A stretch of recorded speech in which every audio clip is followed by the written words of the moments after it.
And I want to say that it is my pleasure to welcome our distinguished guests and members of the press to the closing ceremony of the Chief of Army Staff Combined Second and Third Quarters Conference 2021. As you may all recall, the conference was declared open on Monday, and in my remarks during the opening ceremony, I mentioned that the conference would afford us the opportunity to brainstorm and interact on the state of affairs of the Nigerian Army. It will also allow us to review our activities for the second and third quarters 2021 with a view to coming up with new strategies for winning the war against terror and sundry crimes being perpetrated across the country. I'm happy to inform you that all, and to a large extent, our deliberations in the past 3 days have generated new strategies that we believe would enhance stability in areas currently witnessing insecurity in the country. The conference also offered me the variable platform to explain my command philosophy and vision to the participants. I have crafted my vision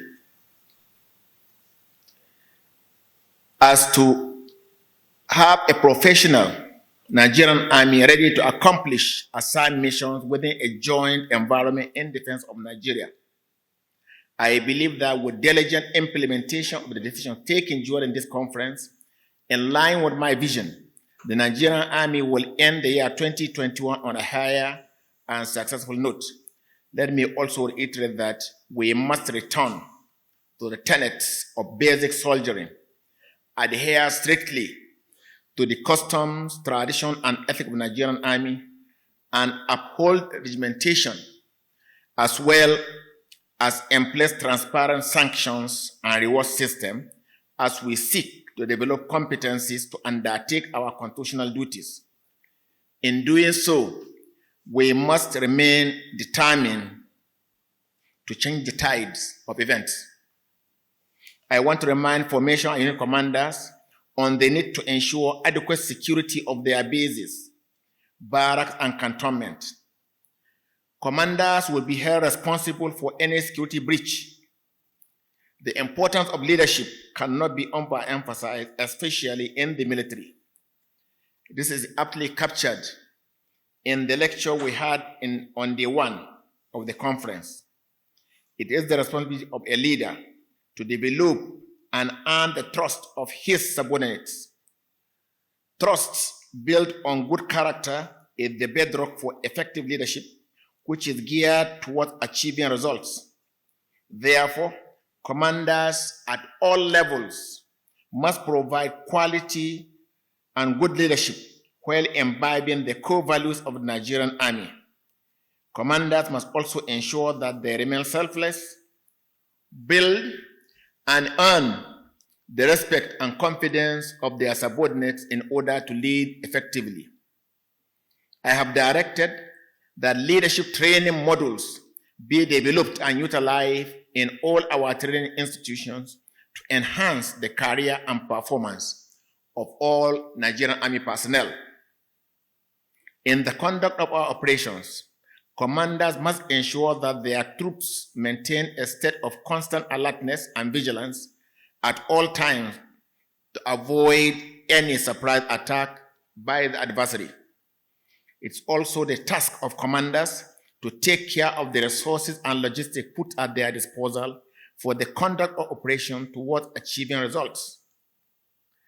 The critical attitude on the part of commanders will not be tolerated.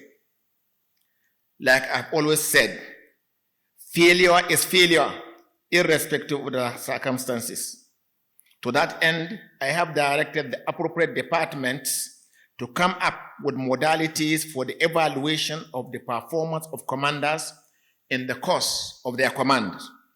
Additionally, commanders must continue to cooperate and work in synergy with our sister services, other security agencies, and stakeholders while developing novel processes, strategies, and tactics to overwhelm the enemy using both kinetic and non-kinetic approaches.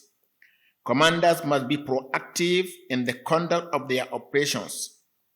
You must take the fight to the identified unknown enclave of the terrorists and criminals to neutralize them. At this point, I wish to, with utmost gratitude, thank and appreciate the President Commander-in-Chief of the Armed Forces of the Federal Republic of Nigeria, President Muhammadu Buhari, GCFR, for his strategic guidance, untiring and unwavering support for the Nigerian Army. And on behalf of the officers and soldiers of the Nigerian Army, I wish to most respectfully assure Mr. President of the unflinching loyalty and commitment of the Nigerian Army to the defense of the Constitution and democratic governance in Nigeria.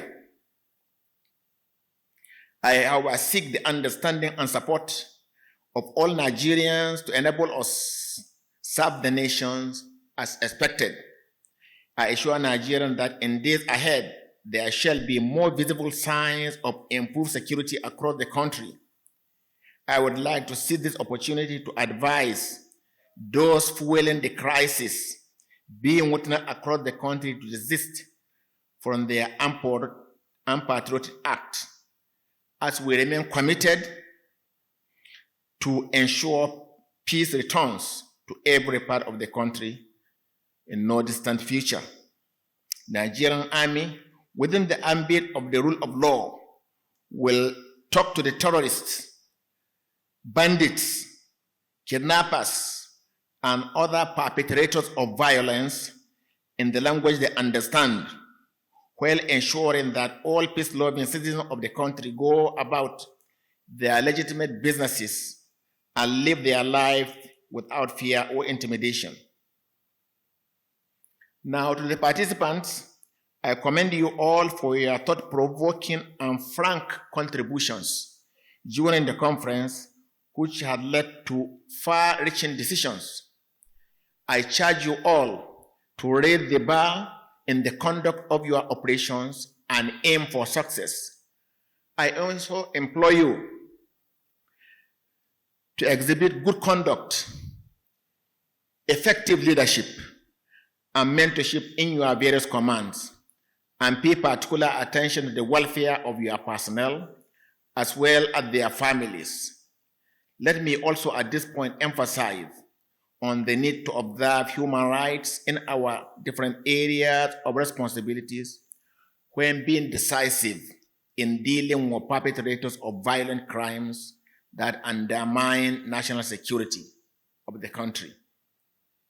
I particularly wish to congratulate the Chief of Policy and Plans, Army, and the Central Organizing Committee for a well-organized conference. To the press, I want to appreciate you all for keeping faith with us and to request that you continue to support the efforts of the Nigerian Army in ensuring that the country is safe and secure for all its citizens. On this note, it is my honor and privilege to declare the Chief of Army Staff Combined Second and Third Quarter Conference 2021 closed. And God bless.